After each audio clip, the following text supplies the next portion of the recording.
19-20-ci əsrlərdə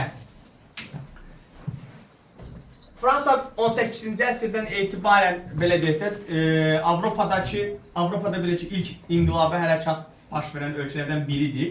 Yəni birincisi biz burjuva inqilabı dedikdə Hollandiyanı götürürük, sonra İngiltərəni götürürük və sonra isə Fransa'dır. Amma Fransa inqilabı tam fərqli bir inqilabdır uşaqlar. Fransa inqilabı demokratiyanın əsaslarını bir növ yaradan bir inqilabdır Avropada. 18-ci əsrdən başlanan bu inqilabi siyasət davam edirdi və Fransada bir-birli ardınca bir növ siyasi quruluşlar dəyişməyə başlayırdı. Lakin əsas sabit qalan siyasi quruluş 1792-ci ildən bəri Fransada elan olunan Respublika dövrüydü. Respublika dövrü 1792-1804-cü ilə kimi davam etmişdi. 4-cü ildə Napoleon Bonaparte tarix səhnəsinə çıxır və 1804-də bu birinci Respublika deyək buna. Respublika. Napoleon Bonaparte'ın tacqoyma mərasimi keçirilməsi ilə 1804-1814-cü ilə əhatə edən birinci imperiya dövrü başlayacaq. Birinci imperiya dövrünün yaradıcısı elə Napoleon Bonaparte imperator tutulacaqdı. İmperator tutulması Otto ilə oxşar cəhətdir. Belə deyək də bir Octavian August'dan oxşar cəhət olacaqdı. Sinşixuandi ilə oxşar cəhət olacaqdı. Bir də həmçinin Xubilay xandan oxşar cəhət verə bilərsiniz. Yəni bunlardan Böyük Karolda həmçinin qatırsız məsələ verirsiniz. Birinci imperiya dövrü 1804-də başladı. 1804-də Azərbaycanda hansı hadisələr baş vermişdi? Bunu sayacaqsınız, qeyd edəcəksiniz.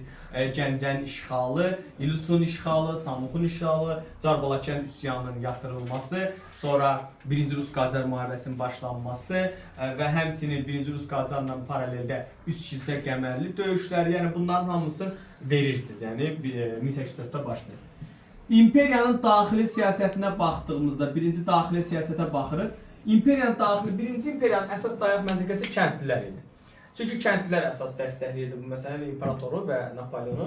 Daxildə bütün söz, mətbuat, vicdan azadlıqlarına icazə veriləcək, düzdür. Bu formal xarakter daşıydı. Yəni üzdə belə bir şeydir, elə bir şey yox idi.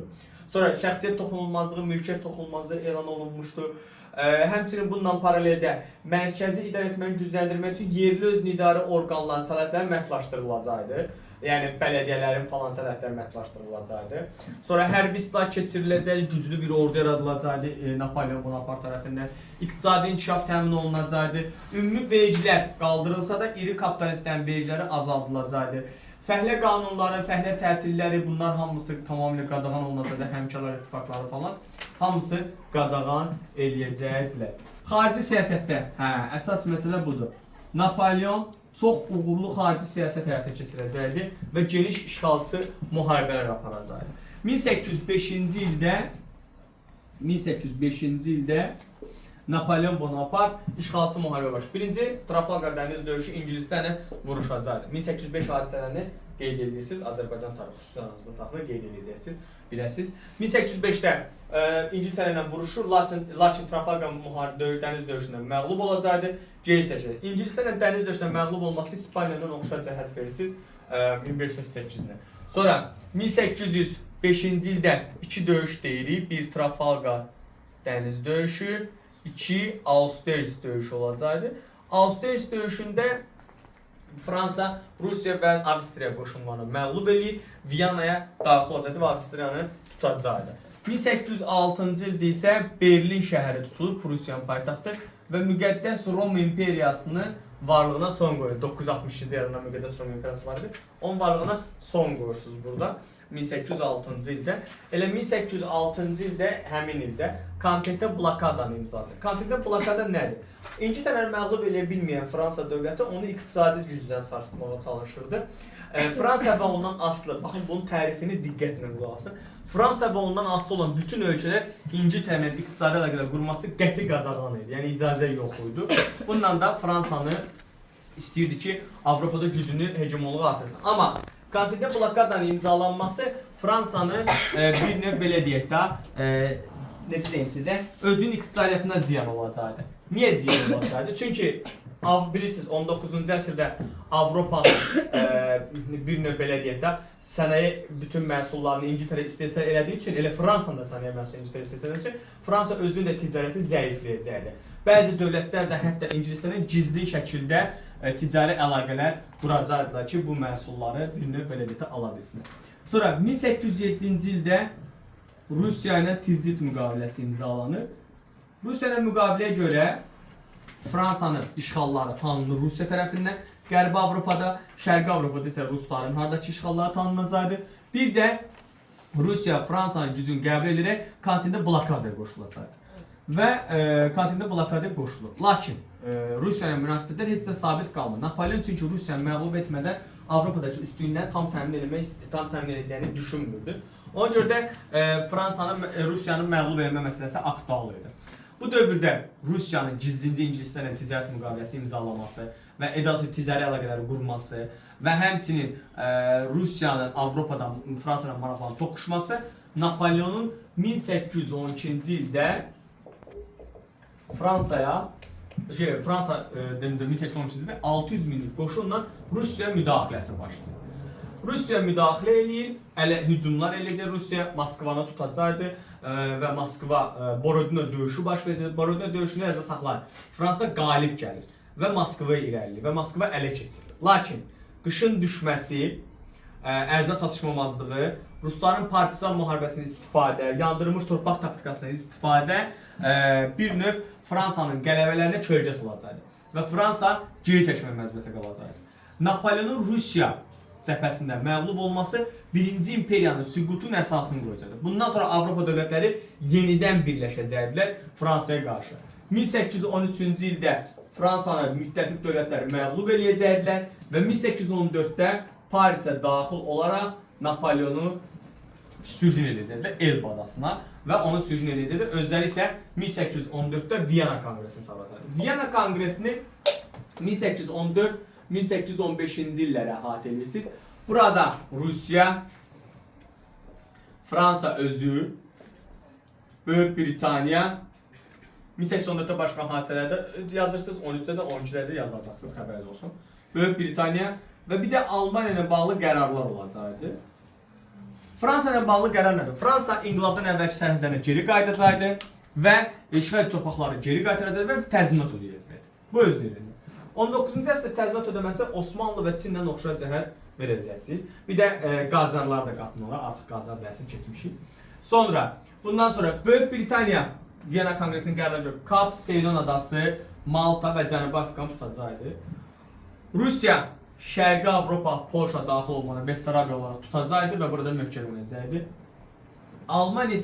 Almaniya Prusiya və Avstriyanın rəhbərliyi altında, o dövrdə Almaniya bilirsiniz də 1648-də 300 ölkəyə parçalanmış, düzdür? Amma bunun nəticəsində Avstriya və Prusiya çox güclüydü. Onların nəzarəti altında Almaniya konfederasiyası yaradacaq. Yəni kiçik dövlətlərin birləşməsi nəticəsində bir konfederasiya yaradacaq. Viyana konqresi uşaqlar monarxların legitimliyinə əsaslanır. Yəni Viyana konqresində Avropada Fransanı məğlub etdikdən sonra hansı ölkə, hansı ərazini tutursa, onlar bir-birlərini o tutduqları ərazini tanıyırlar. Və heç bir Avropa dövlətini digər Avropa dövlətindən və yaxud da heç bir dövlətin digər dövlətin üstünlüyünü təmin edilməsinin qarşı çıxır. Yəni hamı paralel bərabər olmalıdır da. Heç kim bir-birinin üstün olmağa cəhd eləməməlidir. Viyana konqresində 1-ci Aleksandrın təşrifi ilə müqəddəs ittifaq yaradılacaq. Müqəddəs ittifaqın iki məqsədi var. Birinci məqsəd Avropadakı bütün baş verəcək üsyanları yatırmaq. Yəni monarxlara qarşı baş verəcək üsyanları yatırmaq. Çünki Fransa üsyanı çox qorxutmuşdu monarxları. Bunlara da sıçraya bilərdi. İkincisi isə Osmanlını Avropadan vurub çıxarmaq. Yəni müqəddəs ittifaqın iki məqsədi olacaqdı. Fransa dərsinə qayıtdığımızda, Fransa mövzusuna qayıtdığımızda Fransada Respublika 1847 və 48 bir növ belə deyək də böhranından istifadə olaraq Burjua inqilabı baş verəcəkdi və Burjua inqilabı nəticəsində 1848-1852-ci ildə 2-ci Respublika dövrü yaranacaq. 2-ci Respublikanın prezidenti 3-cü Napoleon, Louis Napoleon Bonaparte olacaq. Bu Bonaparte deyil idi. Hətta bu 1-ci Napoleon Bonaparte 1815-də qaçır, hələ onu deyim, sonra keçir Respublika. 15-də qaçır Elba adasından, Waterloo döyüşündə məğlub edirlər, bunu bir də sürgün edir Müqəddəs Yelen adasına. Afrikanın düz ortasına, Cənubi Afrika, üzr istəyirəm, Mərkəzi Afrikanın ekvator xəttinə yaxın bir yerə sürgün edəcəklər. Gələk bura. İkinci Respublika 48-52-ci illəri əhatə edəcək. Lakin İkinci Respublika dövründə parlamentin tərkibində monarxiya tərəfdarları var idi. Yəni monarxiya yenidən bərpa eləmək istəyirlər. Çünki İkinci Respublikanın prezidenti Napoleon Bonaparte olduğu üçün, 3-cü Napoleon olduğu üçün o elə bir Bonapartlar sülaləsinin gəlişini təzədən istəyirlər olsun. Və Napoleon Bonapartına görə, ona görə də bundan istəyirlər bərpa eləsin. Bu vaxt Fransa hökuməti konstitusiyaya zidd olaraq Katolik kilsəsi Papanın dünyəviliyini qorumaq üçün qoşun yeridəcəkdir Romaya. Bu isə artıq Napoleon Bonaparte bundan istifadə edərək 1852-1870-ci illərdə 2-ci imperiyanı quracaq. 2-ci imperiyanın 1-ci imperiyasından fərqli cəhəti daxildə əsas dayağı sənaye burjuyazisi olacaq. Və 19-cu əsrin 2-ci yarısında artıq Fransada sənaye inqilabı tamamilə başa çatmış olacaq. İndi keçək 2-ci imperiyanın xarici siyasətinə. Burada biz 1856-1860-da ikinci tiryəki veririk. Müharibəni veririk. 1856-60-da bildiyiniz kimi. Sonra 1853-56-da Kırım müharibəsi veririk. Bunların hamısını bir-birini birazdan izah edəcəm. Sonra 1864-cü ildə Taipinlərin yatırılmasını veririk. Taipinlərin yatırılması. Bir də 19-cu əsrin 60-cı illərində yenə ABŞ-da vətəndaş müharibəsinə müdaxiləni verəcəyik. Kırım müharibəsində dedik ki, qələbə Rusiyanın zəiflədilməsi ilə nəticələnəcəkdir və Fransa yaxın şərqdə və Balkanlarda mövqeyini gücləndirəcəkdir. İkinci Tiryak müharibəsində qələbə qazanaraq, bilirsiniz, Tiryakın açıqlaşına icazə verirlər, Çin çaylarında üzmə hüququ, bir də təzminat alırlar.